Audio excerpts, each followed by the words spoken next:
What's up guys, my name is Dari and I hope that you're having a great day. Now that we have set up Postman and Laravel password, I want to start off with creating our access tokens in Laravel. So if you're interested in supporting the channel and want me to continue on creating tutorials, I have created a Patreon where you could get subscriptions and you will get benefits such as a private Discord group where we could help each other out.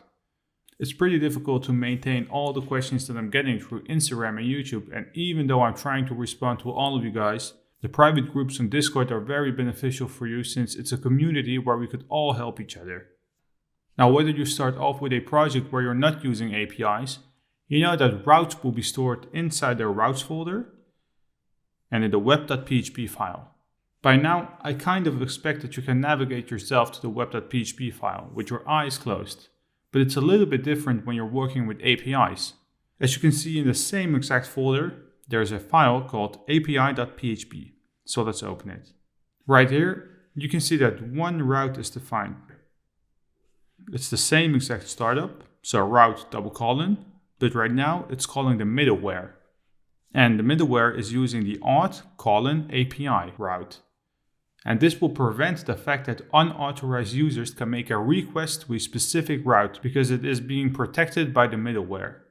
What I would like to do right now is to create a new test route just to show you how it works. The first thing that we need to do is to go to iterm and create a new tab. I can do that by pressing Command T. Let's go right inside of our Laravel project. So for me, it's CDW and then CD into bookstore. Right here, let's write down PHP artisan serve. And as you can see, Laravel started a development server with the HTTP 127.0.0.1:8000, which is my local host. This might be different for you if you're using Homestead or Vagrant, because you're probably using a different URL name, but it will be the same URL that you use in the browser. Now, before we test it out in Postman, let's hop to VS Code and let's create a new route. Right above the route that we have right here, let's create a new one. So let's say route : get. Inside the get method, let's say single quotes /test. Outside of our route, let's say comma, function. Let's call the request variable request. Outside of the parentheses, let's add curly braces and hit enter.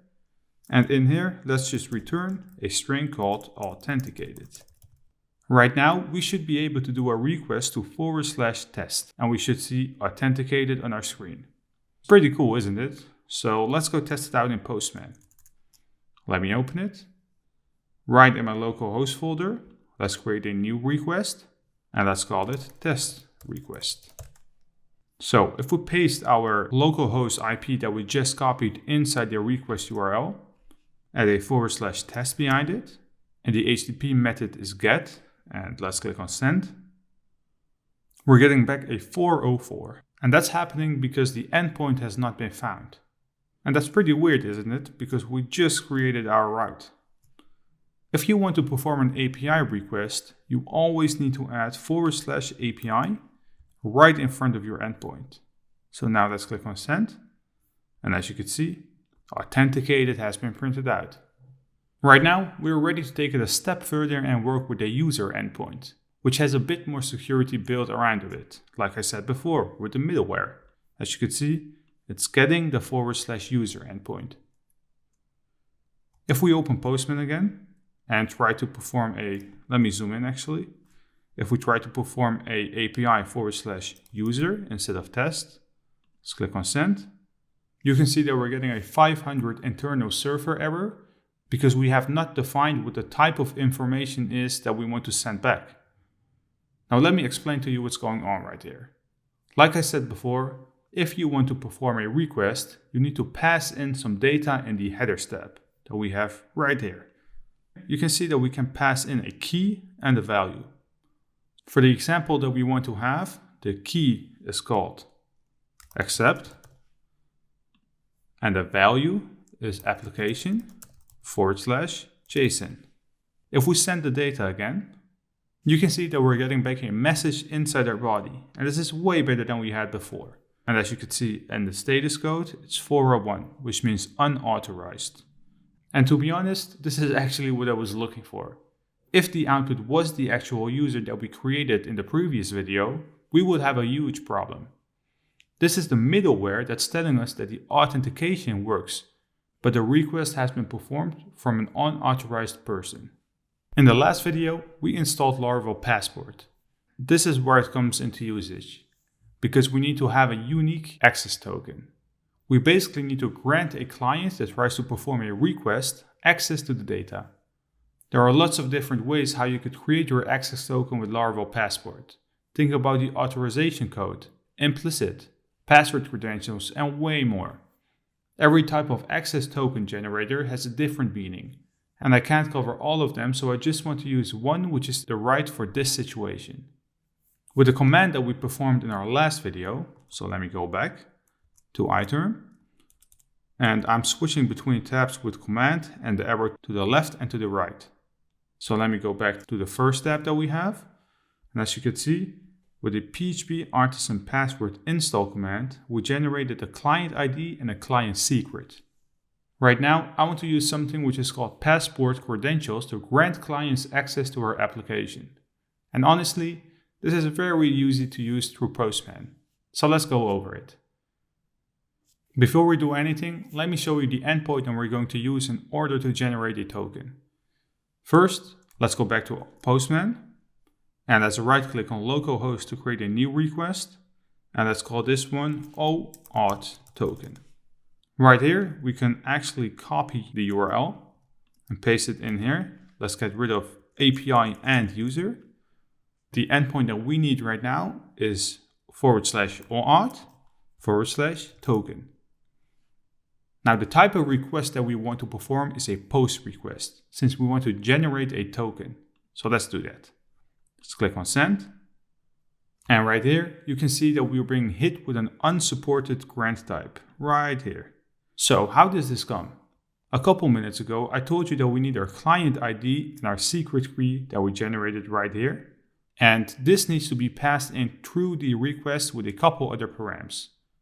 Now, in order to pass in params, we need to go back to Postman, click on the body tab, click on form data.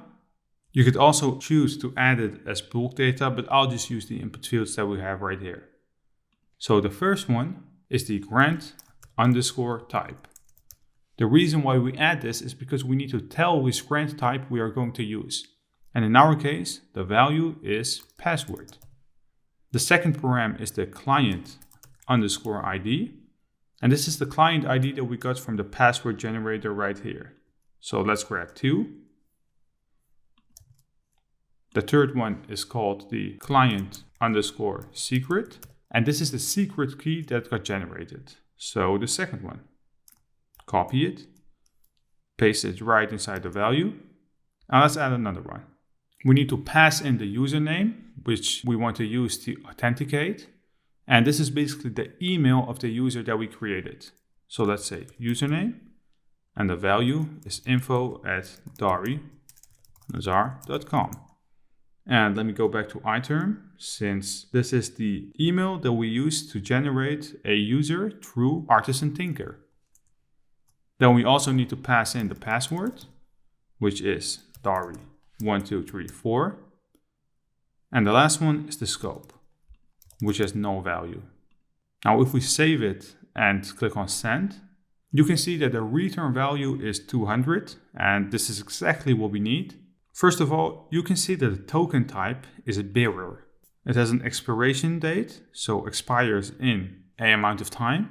It has an access token, and that's actually the token that we need. But as you can see, right, let's say here, there's also a refresh token, but we won't use it. So what I want to do next is to copy the entire access token. So let's do that. Copy it. And before we continue on, if we click on send one more time, well, let's do it one more time because you can see that the access token is refreshing. So whenever you want to create a new auth token or Bibber token, you can basically open it through your local host and just click on send and just copy the new code. Now, if we go back to the previous tab, so the test request where the endpoint was /users, we can pass in a new key and value inside the headers tab. The key is called authorization. that's the wrong one, excuse me, authorization. And the value is bearer, space, and let's paste our authorization token right here. If we request the data right now, so let's send it, we pulled in the user that we created through Artisan Tinker. Before I wrap up the video, I want to change up our route a little bit. So let's go back to Visual Studio Code. Let's get rid of the test route because we don't need it. And right above our route middleware, let's create a new route. What I want to do right now is to say route, middleware, so exactly the same. Inside the parentheses of the middleware, I want to pass in auth, API. And then I want to add a prefix to my route. Right after the middleware, let's add an access operator, and let's say prefix is single quotes v1. The reason why I want to add a prefix is because I want to define the API version that we have. And right now it's v1, so version 1. After the prefix, I want to add another access operator, which is the group. And in here, I want to pass in a function, curly braces. Let's hit enter. And then we want to define the route. So it's route, get. Inside the get method, let's pass in single quotes, /user. After the route, let's say comma, function, parentheses. Inside the parentheses, let's pass in the request object. So request. And outside of the parentheses, let's add curly braces. Let's hit enter. And in here, we want to return the request user. Let's save it. Well, let's actually remove the second route that we have. Save it. Let's go to Postman. Send it one more time. We're getting a 404 because the route does not exist because we added a version number. So it's /API /v1 /user. Let's send it. And as you can see, we pulled in the user that we created. Now that we have set up our access token, I want to wrap up this video because in the next video, I want to start off building resources. Now that being said, this was it for this video. If you do enjoy my content and you want to see more, leave this video a thumbs up. And if you're new to this channel, please hit that subscribe button.